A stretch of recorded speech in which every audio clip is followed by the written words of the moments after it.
Nossa, hoje o papo é sobre algo super importante na justiça, a imparcialidade do juiz. Mas o que é isso, né? Por que é tão essencial? Pois é. Para a gente entender melhor, vamos olhar um caso brasileiro bem conhecido. Baseado no que a gente leu, focando numa decisão do STF, sabe? Sobre o ex-juiz Sérgio Moro e o ex-presidente Lula. Exato. Um caso que deu o que falar. A ideia é sacar melhor esse princípio da imparcialidade, vendo como ele se aplicou ali na prática. Ok, bora lá então. Para começar, assim, o que as fontes que a gente viu dizem de mais importante sobre essa decisão do STF nesse caso? Qual foi o ponto-chave? Olha, o ponto central, né, que o material traz é que o STF, sim, ele reconheceu a suspeição do então juiz Sérgio Moro. Mas, e isso é importante, foi em relação a processos específicos do ex-presidente Lula. Tá? Não foi tipo uma avaliação geral de tudo que ele fez. Certo. Suspeição. Essa palavra é chave. O que ela quer dizer exatamente quando o STF fala isso de um juiz num caso? Então, suspeição, basicamente quando o tribunal encontra motivos, né? Elementos concretos naquele processo que fazem duvidar da neutralidade do juiz. É como se dissessem, olha, com base nisso aqui, há uma dúvida razoável se o juiz estava assim, totalmente isento, equidistante das partes. Entendi. E as fontes mostram que essa conclusão do STF veio da análise do jeito que o juiz agiu. Sabe, a conduta dele dentro daqueles processos específicos. O interessante é isso, né? Se baseia em atos que estão lá, documentados. E a consequência disso, da suspeição, geralmente pode ser anular o que o juiz decidiu naquele caso. Entendido. Então o foco do STF, pelo que a gente está vendo nas fontes, não foi questionar se devia ter investigação ou não, mas o jeito que o juiz conduziu aqueles julgamentos, né?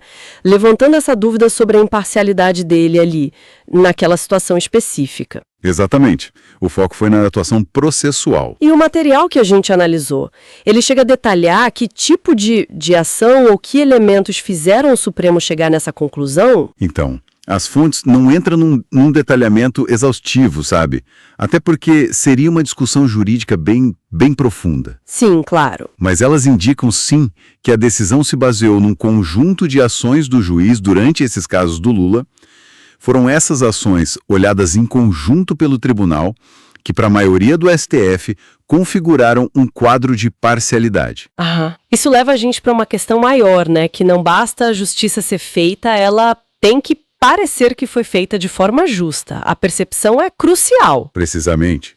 Se a gente conecta isso com o todo, o que está em jogo é a confiança no sistema, né? A legitimidade. Verdade. O público precisa confiar que as decisões são neutras. E decisões como essa do STF, segundo as fontes, elas funcionam como um controle do próprio sistema. Sem freio, talvez. É, um mecanismo para reforçar e fiscalizar se esse princípio está sendo seguido.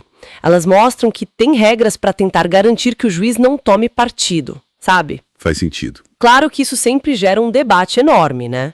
Sobre onde está o limite, como aplicar essas regras. Com certeza. Especialmente em casos assim com tanta visibilidade, que dividem opiniões, a credibilidade do judiciário fica muito exposta. Sem dúvida. Isso toca num ponto importante que as fontes mencionam de leve. Como é que o sistema jurídico, no dia a dia mesmo, acompanha isso? Como garante essa imparcialidade na prática? É um desafio, né? É um desafio constante. Envolve regra processual, envolve a cultura dentro do judiciário. Então, para a gente amarrar a nossa conversa aqui, o que a gente tira dessa análise, esse caso específico, pelo que as fontes contam da decisão do STF?